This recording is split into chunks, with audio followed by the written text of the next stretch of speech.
ഇരുട്ടും പട്ടിണിയും നിറഞ്ഞ കുട്ടിക്കാലത്ത് ചായക്കടയിൽ തൂപ്പുജോലി.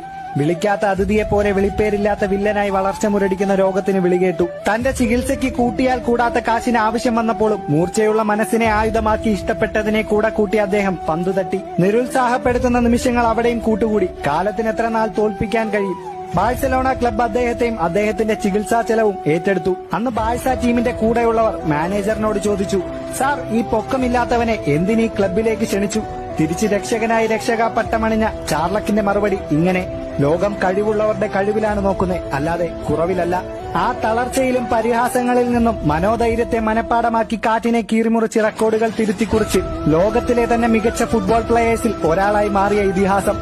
പൊക്കമില്ലായ്മയാണ് തന്റെ പൊക്കമെന്ന് ലോകത്തോട് വിളിച്ചു പറഞ്ഞ ഫുട്ബോളിന്റെ മാന്ത്രികൻ, ഫുട്ബോളിന്റെ മിശിഹ ലയണൽ മെസ്സി.